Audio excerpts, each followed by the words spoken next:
¿Se ha preguntado alguna vez cómo y cuándo surgió la medicina? ¿O cómo y cuándo surgió el médico? ¿O cómo ha evolucionado la relación entre médicos y pacientes a lo largo de la historia? Tal vez no. Las cosas que vemos de siempre muchas veces no nos preocupa de dónde o cuándo surgieron y damos por hecho que siempre existieron, aun cuando en nuestro subconsciente sepamos que deben tener un origen. Queremos hoy hablar un poco acerca de la medicina moderna. No será hoy, será en este ciclo. Sus logros, deficiencias y desafíos, pero es bueno recordar, aun cuando sea someramente, los orígenes y evolución de la medicina, de los médicos y de los pacientes. Si usted ha observado un perro o un gato enfermos, habrá notado que buscan determinadas hierbas y se las comen. Se sienten mal, buscan una hierba, se la comen. Puede que mejoren, puede que no mejoren, pero ellos saben que esas hierbas han mejorado a otros perros o a otros gatos y por ello las buscan. El instinto animal que hizo observar que determinadas hierbas eran curativas fue, tal vez, lo primero que aprendió el hombre primitivo como intento de mejorar su salud.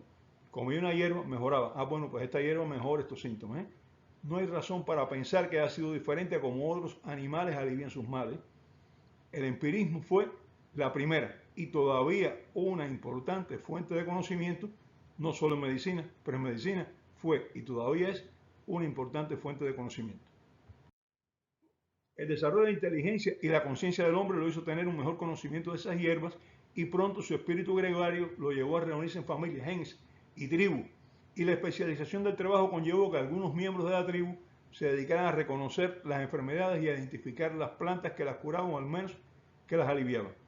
Inquieto el hombre por conocer el origen de todo, aún lo estamos y aún ignoramos muchas cosas, lo llevó a atribuir un origen divino, demoníaco, a todo lo que le hacía da beneficio o daño. Lo que es bueno es divino, lo que hace daño es demoníaco, depende del demonio.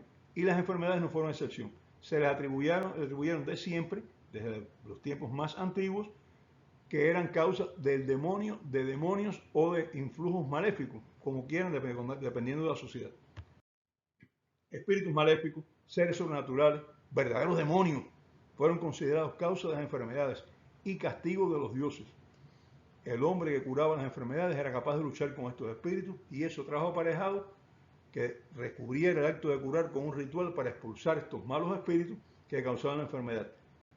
Tenía que cubrir todo esto con un ritual de tipo impresionante para impresionar a los demás. El chamán o brujo de la tribu se adueñó del conocimiento médico y de las acciones religiosas, ya que solo invocando a los dioses protectores podía curar la enfermedad. Si invoco al dios protector, pues no consigo. Imagínense el poder de un hombre que se relacionaba con los espíritus protectores, luchaba contra los espíritus malignos, de consejero médico a consejero espiritual o asesor del jefe de la tribu. El hechicero fue, sin duda, el personaje más poderoso y más respetado de la comunidad primitiva. No se comenzaba la caza hasta que él no practicaba los rituales mágicos para que los espíritus de los animales se dejaran cazar. Establecía las piezas de caza que le debían ser entregadas para propiciar a los espíritus, todavía lo hacen por ahí algunas religiones. Seleccionaba el lugar donde se debía asentar la comunidad migratoria, recuerden México, hasta que los sacerdotes nos dijeron, aquí donde el águila estaba en el nopal, como ya es una serpiente, pues aquí es donde tenemos que quedarnos, no podemos ir para otro lugar. Y decía cuándo y hacia dónde era preciso migrar. Personaje poderoso. De hecho, tomaba todas las decisiones. Llegó a ser un personaje tan importante políticamente que aun cuando compartió funciones curativas con otras personas, éstas debían subordinarse a él, o al menos no contraponerse a sus criterios. Los políticos no han cambiado en el curso de la historia. O usted hace lo que ellos dicen, o va a tener problemas. Eso también ocurre. Llegó la nueva etapa del desarrollo de la humanidad y ya el médico era un poco más independiente. La medicina egipcia se mantuvo muy vinculada a los templos. Los médicos eran iniciados en los ritos de sacerdocio, pero ejercían la medicina independientemente de las funciones sacerdotales. Eran sacerdotes, pero eran más médicos que sacerdotes. Imhotep, médico y sacerdote, fue elevado a la categoría de Dios a su muerte, ocurrida alrededor del año 2725 a.C. Imhotep fue el médico más famoso de Egipto, el sacerdote más importante de su época y además gran visir. ¿Cómo no? Reunía todos los poderes, religioso, curativo y político. Gran visir era algo así como primer ministro del faraón. Como vemos, el poder religioso, el político y la capacidad de curar se mantenía en una unión beneficiosa para todas sus partes en el siglo XXVIII antes de Cristo. A ellos les convenía y lo mantenían. En esa época ya se reconocía la existencia de una medicina empírica separada de la de carácter mágico religioso, pero todavía dependiente de esta. Lean Simuel Egipcio, de Mika Waltari, un libro maravilloso que describe esta etapa de la sociedad. Mi opinión es que la separación de algunos médicos empíricos no tan vinculados a los aspectos religiosos se debió a que eran los médicos de los pobres y a estos no era necesario manejarlos políticamente. No existía ningún tipo de democracia y se hacía lo que decía el sacerdote lo que decía el sacerdote porque era lo que él le decía al faraón que tenía que hacer. Entonces el faraón era el que ordenaba, pero el sacerdote era el que estaba atrás de él diciéndole al faraón lo que tenía que hacer. El poder religioso, unido al poder de curar el cuerpo, ser médico desde antes de la muerte hasta más allá de la muerte, era conveniente para tener un protagonismo marcado en la corte del faraón y muchas personas se aprovecharon de esto.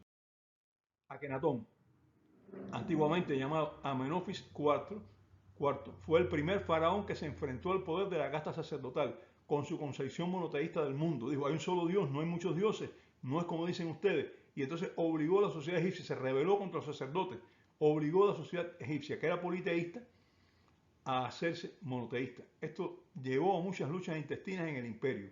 Él estaba casado con Nefertiti, que era también sacerdotisa, posición que se consideraba un derecho real. La reina es sacerdotisa. El faraón es teóricamente un hombre muy poderoso, pero tenía que hacer lo que decían los sacerdotes.